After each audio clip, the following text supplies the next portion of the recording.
가져왔다는 분석입니다. 여기에 경제난과 연료 부족까지 겹치면서 탱크와 전투기 같은 재래식 전력의 운용 능력도 크게 떨어졌습니다.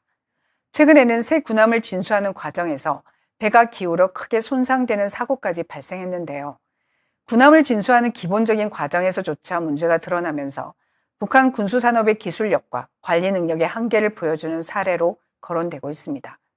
결국 현재 북한의 재래식 군사력은 한국보다 크게 뒤처져 있다는 평가가 나옵니다. 물론 북한에는 핵무기가 있습니다.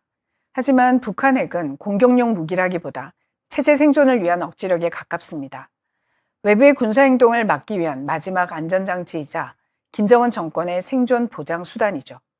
핵을 포기하면 국제제재가 완화되고 경제는 살아날 가능성이 있지만요.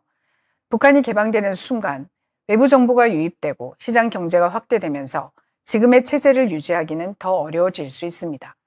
결국 북한은 국민이 살 것이냐 정권이 살 것이냐라는 선택 앞에서 정권 생존을 택하고 있습니다. 바이든 행정부 시절 국무부 부장관을 지낸 웬디 셔먼은 이와 관련해 이런 말을 한 적이 있는데요. 북한 핵 문제를 근본적으로 해결하는 가장 현실적인 방법은 결국 한반도의 통일이다. 이 말은 결국 김정은 정권이 유지되는 한 스스로 핵을 포기할 가능성은 매우 낮다는 의미로 볼 수 있습니다. 그렇다면 중국과 러시아는 북한에 얼마나 영향을 미칠 수 있을까요? 중국은 이번 북중 정상회담에서 북한을 설득하는 데 실패했습니다. 국제정치학자 이충근 박사는 겉은 화려했지만 중국의 실속은 없었다라고 평가했습니다. 가장 중요한 쟁점은 북한 핵 문제였습니다. 이번 회담의 핵심 의제 가운데 하나였지만 중국은 끝내 북한을 설득하지 못했습니다. 시진핑에게는 또 하나의 중요한 목표가 있었는데요. 바로 러시아 쪽으로 기울어진 북한을 다시 중국 쪽으로 돌려 세우는 것이었습니다. 최근 북한은 러시아와 군사적으로 밀착하고 있는데요. 반면 중국으로서는 북한이 러시아 쪽으로 지나치게 기우는 상황을 그대로 둘 수는 없습니다. 북한은 중국의 전략적 완충지대이자 한반도에서 중국 영향력을 유지하는 핵심 카드이기 때문입니다. 시진핑은 김정은에게 결국 북한을 살려줄 수 있는 나라는 러시아가 아니라 중국이라는 메시지를 주고 싶었을 겁니다. 하지만 이 부분에서도 중국은 북한을 강하게 압박하지 못했습니다. 결국 북한과 중국은 진정한 동맹이라기보다 서로를 필요에 따라 이용하는 전략적 관계에 가깝습니다. 북한이 최근 러시아와 더욱 가까워진 것도 같은 맥락으로 볼 수 있는데요. 전문가들은 러시아를 통해 군사적 경제적 지원을 확보하는 한편 중국을 견제하려는 의도도 있었던 것으로 보고 있습니다. 하지만 러시아와의 밀착이 북한의 기대만큼 성과를 거뒀다고 보기는 어렵습니다.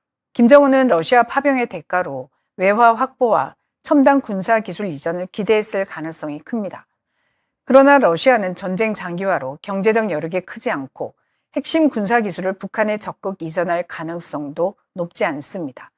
여기에 북한군의 적지 않은 인명 피해까지 감안하면 북한이 기대했던 수준의 실질적인 대가를 얻었다고 보기는 어렵습니다. 사실상 북한은 이제 중국과 러시아 어느 쪽에도 과거처럼 절대적으로 의존하기 어려운 상황에 놓이게 된 겁니다. 그렇다면 이런 상황을 미국은 어떻게 보고 있을까요?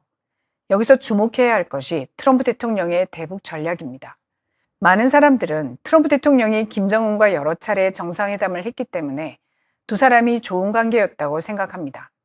하지만 미국의 궁극적인 목표는 김정은과 친해지는 게 아니라 북한 체제를 자유롭게 개방된 국가로 바꾸는 것입니다. 궁극적으로 레짐 체인지, 즉 체제 변화입니다. 쉽게 말해 미국이 원하는 북한의 모습은 평양에 미국 대사관이 들어가고 자유시장 경제가 도입되고요. 주민들이 자유롭게 해외를 오갈 수 있는 나라입니다. 하지만 그렇게 된다면 지금의 김정은 체제와는 전혀 다른 모습이 되겠죠. 김정은이 이를 받아들이기 어려운 이유도 여기에 있습니다. 경제를 개방하는 순간 체제를 유지할 자신이 없기 때문입니다. 그리고 이건 북한과 미국의 협상이 쉽게 타협점을 찾기 어려운 이유이기도 합니다. 최근 트럼프 대통령이 북한을 뉴클리어 파워, 즉 핵을 가진 국가라고 표현한 것을 두고도 여러 해석이 나왔습니다. 일부에서는 미국이 북한을 사실상 핵 보유국으로 인정한 것 아니냐는 주장도 제기됐는데요. 결론부터 말씀드리면 미국이 북한을 핵 보유국으로 인정하기는 어렵습니다. 북한 핵을 인정하는 순간 일본과 한국에서도 핵 무장 요구가 커질 가능성이 있기 때문입니다. 그렇게 되면 미국이 수십 년 동안 유지해온 핵 확산 금지 체제와 동북아 안보 질서 자체가 흔들릴 수 있습니다. 그래서 뉴클리어 파워라는 표현은 북한 핵을 인정하려는 것이 아니라 중국을 압박하기 위한 전략적 표현이라는 해석이 많습니다. 미국의 목표는 여전히 확고합니다. 바로 CVID, 즉 완전하고 검증 가능하며 되돌릴 수 없는 북한 핵 폐기입니다. 미국은 북한에 결코 핵을 가질 수 없다는 메시지를 계속 보내고 있는데요. 향후 군사적 수단도 배제하지 않을 가능성이 있다는 분석까지 나옵니다. 그 이유는 단순합니다. 북한 핵을 인정하는 순간 일본과 한국, 대만으로 이어지는 핵무장 도미노가 시작될 수 있고 결국 동북아 전체의 안보 질서가 흔들릴 수 있기 때문입니다. 특히 일본의 핵무장은 미국 입장에서도 매우 민감한 문제인데요. 일본 정도의 경제력과 기술력을 가진 나라가 핵무장을 하게 되면 미일 동맹의 성격 자체가 달라질 수 있고요. 미국에도 새로운 부담이 될 수 있기 때문입니다. 그리고 이 문제는 이란 핵 문제와도 연결되고요. 미국은 이란에 대해 핵을 만드는 것뿐 아니라 다른 나라에서 핵을 들여오는 것도 허용할 수 없다는 입장을 밝혔습니다. 그런데 김정은은 핵을 팔 수도 있다라는 취지의 메시지를 내놓았죠. 이렇게 되면 북한 핵은 북한 내부의 문제가 아니라 핵 확산 문제로 이어질 수 있습니다. 핵무기나 핵기술이 다른 국가나 비국가 세력으로 확산될 가능성까지 고려하면 더 이상 미룰 수 없는 국제 안보 문제입니다. 따라서 앞으로 미국이 북한 문제를 다시 외교 안보 정책의 핵심 의제로 올려놓을 가능성이 있습니다. 그런데 여기서 한 가지 주목할 점은 북한을 변화시키는 힘이 꼭 미국의 압박만 있는 것은 아니라는 건데요. 오히려 북한 내부에서 이미 진행되고 있는 변화가 더 큰 변수가 될 수 있다는 분석입니다. 대표적인 것이 바로 장마당 경제입니다. 이른바 장마당 세대는 이전 세대와 사고방식 자체가 달라졌다는 평가가 나옵니다. 국가보다 가족을 먼저 생각하고 당보다 시장을 더 신뢰하는 세대라는 겁니다. 화폐도 북한 돈을 신뢰하지 않고 오히려 달러나 위안화를 더 믿고 거래하는 경우가 많습니다. 그리고 사상 통제 역시 예전만큼 쉽지 않습니다. 한국 드라마와 영화, K-팝 등 외부 문화가 꾸준히 유입되고 있고요. 휴대전화 보급도 크게 늘어나면서 주민들이 외부 세계를 접할 기회도 계속 늘어나고 있습니다. 결국 북한 체제를 흔드는 가장 큰 힘은 외부의 군사력이 아니라 내부에서 진행되는 시장 경제와 정보의 확산입니다. 그렇다면 이런 변화가 앞으로 통일의 방식에도 영향을 미칠 수 있을까요?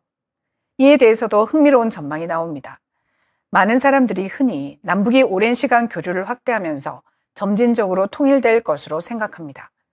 하지만 역사를 돌아보면 서로 다른 체제가 오랜 협상을 거쳐 평화롭게 하나로 통합된 사례는 거의 없었다고 하죠. 대표적인 사례가 독일인데요.